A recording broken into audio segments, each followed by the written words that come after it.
Friends, मैं प्रभुदयाल यादव एक बार फिर से आप सभी का स्वागत करता हूं देव क्लास 8 में।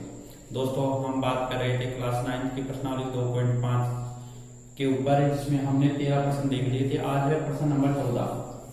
देखिए, वास्तव में गणों का परिकलन किए बिना निम्नलिखित में प्रत्येक का मान ज्ञात कीजिए। इसमें पहला है -12 का क्यूब प्लस -7 का क्यूब प्लस 5 का क्यूब।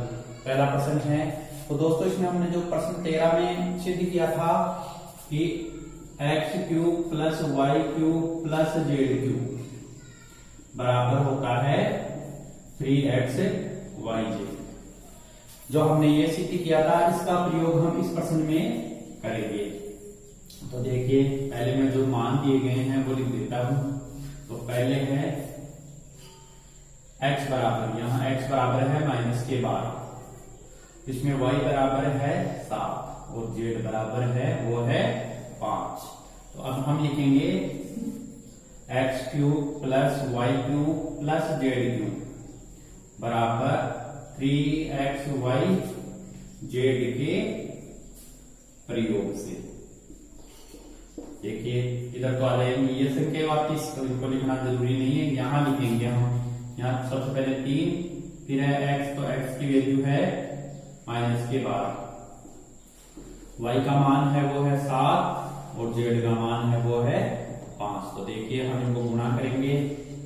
यहाँ तो हो गया 12 इंटू 3 करें तो हो गए -36, और इधर गुणा करें 7 इंटू 5 को करें तो हो गए 35। अब -36 को और 35 को साइड में गुणा कर लेंगे। 30, 15 3 18, 36 18, 9 और 1 10, ये हो गया 8 8 16, 1 1 2 और 1 1260। तो यहाँ उत्तर आ जाएगा -1260। ये हो गया। इसका दूसरा है, यहाँ भी देखिए x की वैल्यू है वो है 28, जो y है उसका मान है -15, और जो z है उसका मान है -13। लिखेंगे वही x cube plus Y cube plus Z cube बराबर 3xyz के प्रयोग से। तो यहां से शुरू करते हैं। तो यहां लिख लेंगे 3 के 3, सबसे पहले 28 इंटू -13, सॉरी -15 y का मान इंटू -13 z का मान। तो देखिए, ये हो जाएगा, यहां तो हो गए 84, माइनस को गुणा करें तो हो गया प्लस, 15 और 13 को गुणा करें तो 150 और 45, 195। तो 195 को 84 को हमें गुणा कर लेंगे।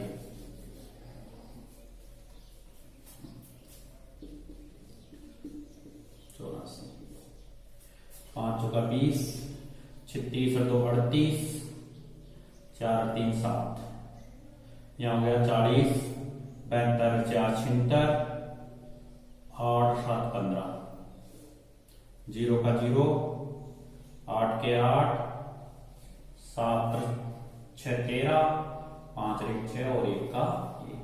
तो यहाँ हो जाएगा 16,380।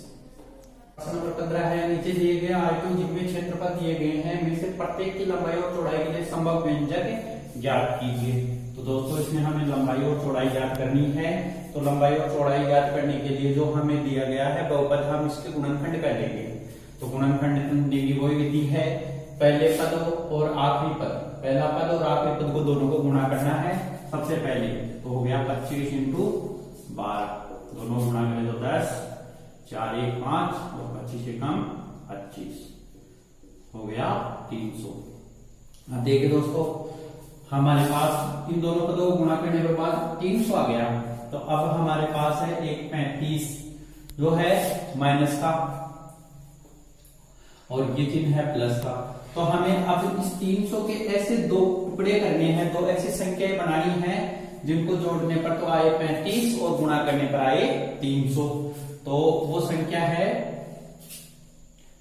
20 और 15। देखिए जोड़े तो हो गए 35 और 20 और 15 को गुणा करें 0, 10 और 20 से कम 20 हो गया 300। यानी दो ऐसी संख्याएं लेनी है जिनको गुणा करने पर तो आए 300 और जोड़ने पर आ जाए 35। अब देखिए 35 माइनस का है और ये 12 है, उसके पहले प्लस का चिन्ह है।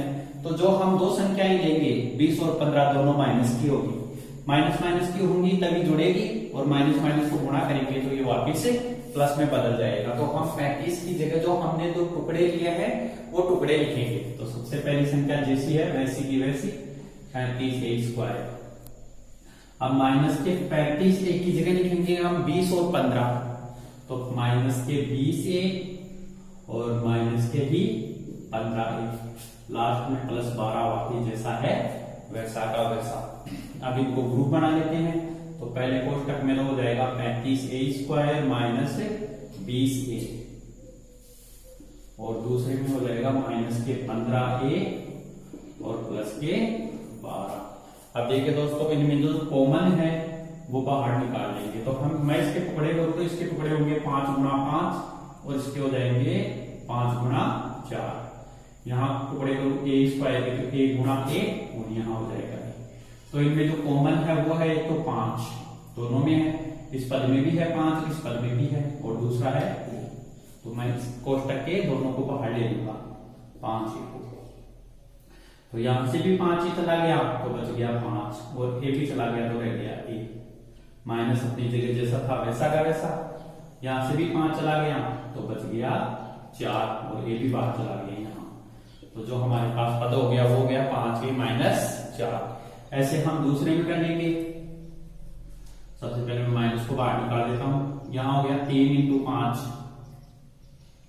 × a प्लस यहां हो गया 3 × 4। तो इसमें कॉमन 3 है तो 3 को बाहर निकाल लेते हैं।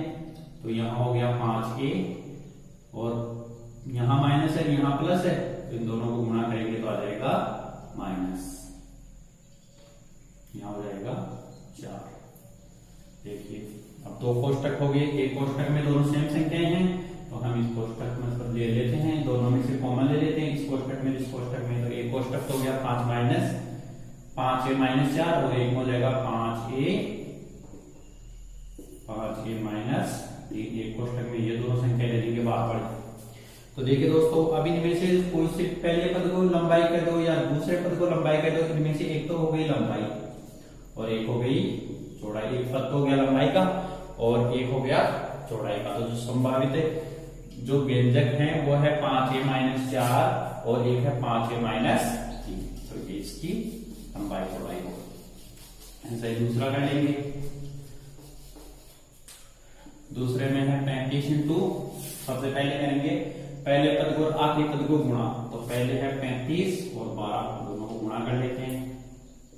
तो 10 3 6 1 7 और 35 से कम 35 हो गया 12 0। अब गुणा करने पर तो आना चाहिए 420 और जोड़ने पर आना चाहिए 13। तो हो जाएगा दोस्तों 28 और 15।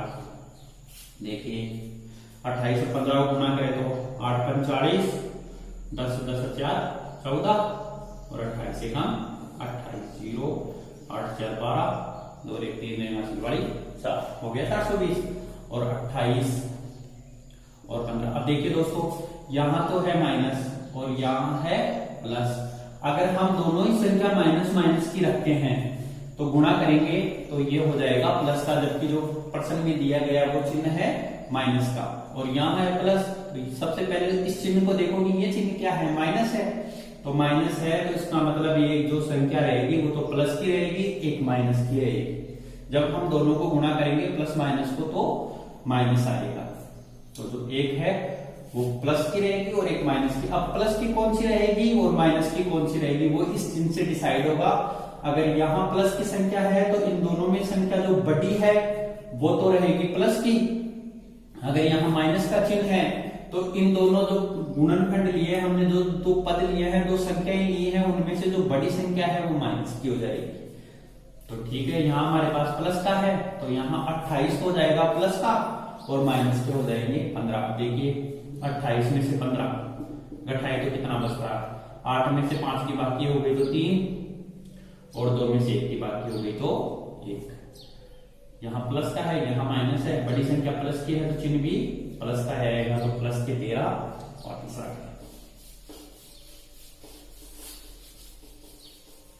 तो यहाँ हो जाएगा 35y² प्लस के 28y और माइनस के 15y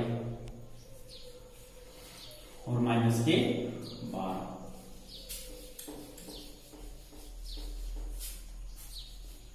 तो कोष्टक में बंद कर लेते हैं। 35y² प्लस 28y, एक में हो गए माइनस के 15y और एक में हो गए माइनस के 12। तो इसके गुणनखंड करो तो हो गए 7 गुणा 5 और यहां हो जाएगा 7 गुणा 4। y की गुणनखंड करूंगा तो y गुणा y और यहाँ y। तो देखिए इनमें कॉमन है वो आ जाएगा 7, यहां से तो 7 आ गया और यहां से y आ जाएगा।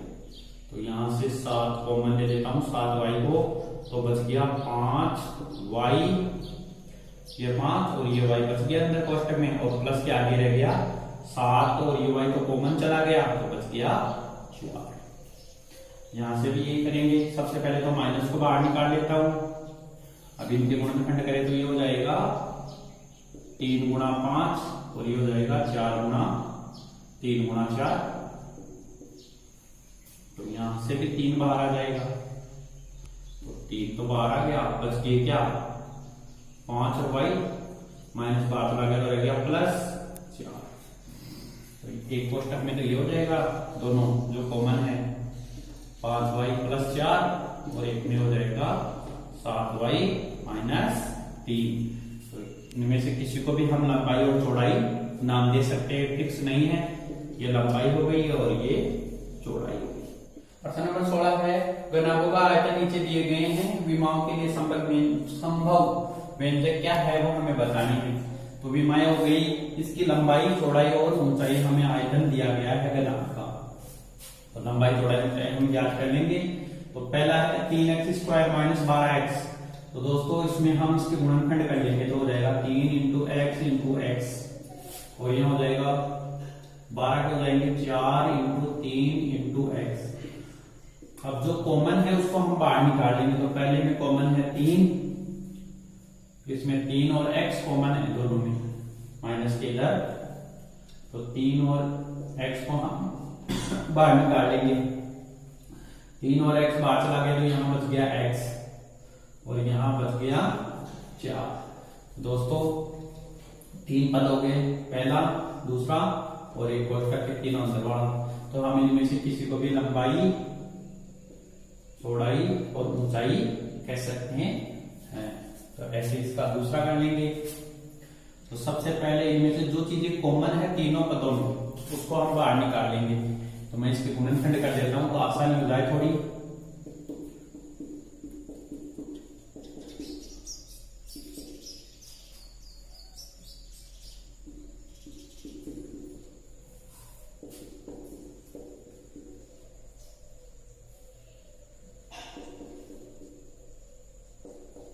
तो देखिए इन सब में 4 कॉमन है, यहां भी है, यहां भी है और यहां भी है।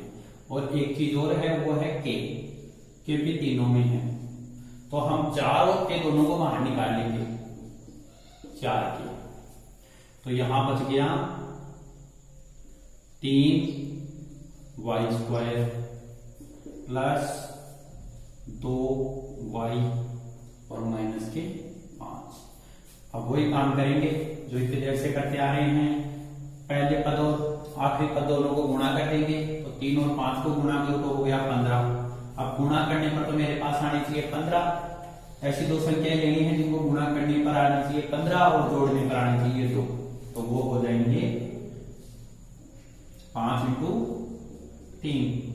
तो 5 और 3 को गुणा करो तो हो गया 15। अब देखिए यहां तो है माइनस और यहां है प्लस, तो ये माइनस है, इसका मतलब जो एक संख्या रहेगी, हमने जो दो संख्याएं ली है उनमें जो एक संख्या रहेगी वो तो माइनस की रहेगी, एक प्लस की रहेगी।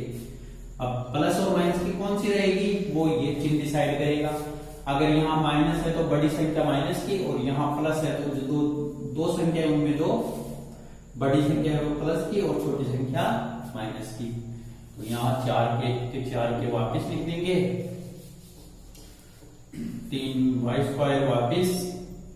अब प्लस 2 की जगह हो जाएगा प्लस के 5y और माइनस के 3y और माइनस के 5, जैसे है वैसे के वैसे। तो हो जाएगा 4 के, एक कोष्टक में हो जाएगा 3y² प्लस 5y, और एक में हो जाएगा माइनस के 3y और माइनस के 5। 4 के जैसे है वैसे के वैसे। यहां हो जाएगा, यहां से हम कॉमन ले लेंगे, वो कॉमन आ जाएगा y। तो यहां हो गया 3y प्लस 5। यहां सबसे पहले माइनस कॉमन ले लेंगे, और तो कुछ है नहीं, तो एक कॉमन हो जाएगा, तो 3y प्लस 5। तो एक गुणनखंड में तो ये हो गया 4 के, एक कोष्टक में तो आ जाएंगे ये दोनों कोष्टक वाले, हो जाएगा 3y प्लस 5, और एक में दोनों बार बढ़े, तो y माइनस 1। तो इसकी लंबाई तो हो गई 4 के, चौड़ाई हो गई y प्लस 5। ये तो हो गई लंबाई, ये हो गई चौड़ाई, और ये हो जाएगी इसकी ऊंचाई। दोस्तों वीडियो अच्छा लगे तो प्लीज वीडियो को लाइक कीजिए, और चैनल पर आप पहली बार हैं तो चैनल को सब्सक्राइब और शेयर अवश्य कीजिए।